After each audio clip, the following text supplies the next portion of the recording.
Hello. आज हम BSc part third के थर्ड पेपर ऑप्टिमाइजेशन टेक्निक में ड्युअलिटी पढ़ रहे हैं। लास्ट वीडियोस में मैंने बताया था कि किसी भी प्रॉब्लम की ड्युअल प्रॉब्लम कैसे लिखी जाती है और उसको आज हम एग्जाम्पल के थ्रू सॉल्व करेंगे। लास्ट वीडियोस में मैंने ड्युअलिटी की थ्योरम्स भी करवाई थी, fundamental theorem, weak law theorems, और अभी हम यहाँ पर एक एग्जाम्पल लेके और सॉल्व करेंगे।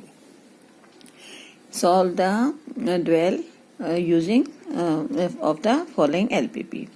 मैक्सिमाइजेशन की प्रॉब्लम दे रखी है। Maximum Z P is equal to 3x1 minus 2x2।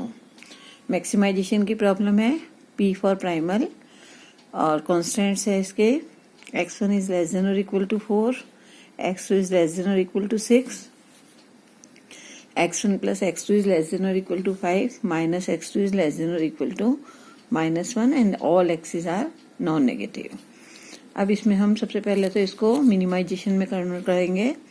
The given primal problem is in standard form. Standard form means जब मैक्सिमाइजेशन की प्रॉब्लम होती है तो उसमें जो कॉन्स्टेंट्स हैं उसमें लेस देन है ये सारा और ये नॉन नेगेटिव है, तो ये स्टैंडर्ड फॉर्म हो गई। तो गिवन प्रॉब्लम जो है हमारी प्राइमल प्रॉब्लम वो स्टैंडर्ड फॉर्म में है, तो हम सबसे पहले इसकी ड्यूल लिखेंगे। तो जो प्राइमल है वो मैक्सिमाइजेशन की है, तो इसकी जो ड्यूल है वो हम मिनिमाइजेशन की लेंगे।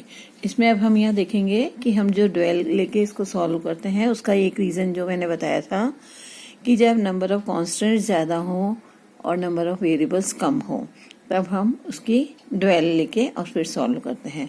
तो यहाँ हमारे दो वेरिएबल्स हैं x1 और x2 और नंबर ऑफ कॉन्स्टेंट्स 1, 2, 3 और 4 है, तो हम इसको ड्यूल लिख के और फिर इसको सॉल्व करेंगे। तो यहाँ हमने मिनिमाइजेशन कर लिया, ZD कर लिया, D फॉर ड्यूल। फिर इसमें जो हमारे सीजे जो बीज होते हैं, सारे जितने बीजेस होते हैं वो हमारे यहाँ ऑब्जेक्टिव फंक्शन में हम लिख देते हैं। तो ये हो जाएगा हमारे minimum ZD is equal to 4W1 plus 6W2 plus 5W3 और माइनस W4, ये आ गया हमारा। ठीक है, तो जितने भी हमारे बी थे B1, B2, B3, B4 primal के अंदर वो अब हमारे C1, C2, C3, C4 बन गए हैं। उसके बाद हम देखते हैं यहाँ पर कि जो हमारे वेरिएबल हैं वो हम यहाँ पर W1 ले रहे हैं, चेंज कर रहे हैं। अब इसके अंदर जो हमारी मैट्रिक्स होती है, कोफिशिएंट मैट्रिक्स, वो ट्रांसपोज हो जाती है। तो यहाँ हमारा ये A11 है, A11 हमारा इसका कोफिशिएंट 1 है तो W1 आ गया। फिर A21, तो यहाँ पर हमारा x1 का कोफिशिएंट नहीं है तो 0 W2 आ गया। फिर यहाँ पर x1 का कोफिशिएंट 1 है, A31 का, तो यहाँ 1 आ गया। फिर इसमें जो x1 का कोफिशिएंट है वो 0 है तो यहाँ हमने 0 W4 लिख लिया। और यहाँ जो लेस देन की है तो हमने यहाँ पर ग्रेटर देन और इक्वल टू, और x1 की जो कॉस्ट है, प्राइस हमारी 3 है तो यहाँ पर ये 3 आ गया। इसी तरह हमने सेकंड लिख ली। यहाँ x2 का कोफिशिएंट 0 है तो 0 W1, यहाँ 1 W2, यहाँ 1 है तो 1 W3 और यहाँ -1 है तो -1 और W4 इज ग्रेटर देन और इक्वल टू, यहाँ पर CJ की वैल्यू, C2 की वैल्यू -2 है तो ये हमने -2 लिख ली। All variables of dual problem W1, W2, W3 and W4 greater than और इक्वल टू 0। तो अब सबसे पहले ये जो हमारी मिनिमाइजेशन की हमने जो ड्यूल प्रॉब्लम लिख ली है इसको हम स्टैंडर्ड फॉर्म में लिखेंगे और ऑब्जेक्टिव फंक्शन को हम पहले मैक्सिमाइजेशन के अंदर कन्वर्ट कर देंगे। तो मिनिमाइज ZD है तो इसका मैक्सिमाइज लिखेंगे, तो पूरी इक्वेशन को हम -1 से मल्टीप्लाई कर देंगे। तो लेट उसको हमने Z' से डिनोट किया है। Maximise Z' is equal to minimise of -ZD, तो मिनिमाइज ऑफ -ZD कर दिया। यहाँ हो जाएगा -4W1 minus 6W2 minus 5W3 plus W4। ये हमने यहाँ पर ऑब्जेक्टिव फंक्शन को मैक्सिमाइजेशन की फॉर्म में रख लिया। अब ये हमारी मैक्सिमाइजेशन की है तो कांस्टेंट जो है हमारे वो ग्रेटर देन वाले होने चाहिए। तो अब यहाँ जो हमारा ये है ये ग्रेटर देन का है, ये ग्रेटर देन का है, लेकिन इसमें जो b है हमारा वो माइनस का है तो हमने पूरी इक्वेशन को -1 से मल्टीप्लाई कर दिया, तो ये हमारा लेस देन का हो गया, और बाकी सारे जो डब्ल्यूज हैं वो हमारे ग्रेटर देन और equal to 0। Now introducing slack and surplus variable what ever needed और आर्टिफिशियल वेरिएबल, जैसा कि हमने लास्ट कई सारे वीडियोज में हमने किया है कि इन कॉन्स्टेंट को हम इक्वेशन में कन्वर्ट करते हैं और आइडेंटिटी मैट्रिक्स फॉर्म करते हैं। आइडेंटिटी मैट्रिक्स वालों को हम बेसिस के अंदर वेरिएबल्स को ले लेते हैं। तो यहाँ पर ग्रेटर देन है मीन्स समथिंग, माइनस मीन्स यहाँ हमारा ये स्लैक वेरिएबल हो गया, तो यहाँ हमने -S1 कर दिया, तो ये इक्वल टू 3 के बन गया। यहाँ लेस देन का है तो यहाँ हमने +S2 कर दिया इज इक्वल टू 2। जितनी ये प्रॉब्लम्स अभी हमने की है लास्ट वीडियोस के अंदर, तो जिसमें हमने यहाँ पर देखा था कि जब भी कोई स्लैक वेरिएबल ऐड होता है, यहाँ पर S1 हमेशा पॉजिटिव होना चाहिए, क्योंकि अगर S1 पॉजिटिव नहीं होगा तो यहाँ ये फिर -S1 माइनस और S1 की वैल्यू अगर नेगेटिव होगी तो ये प्लस हो जाएगा, तो हमारी इस इक्वेशन को सेटिस्फाई नहीं करेगा। तो ये हमें हमेशा ध्यान रखना है कि S1 S2 जो है हमारे वो पॉजिटिव हों।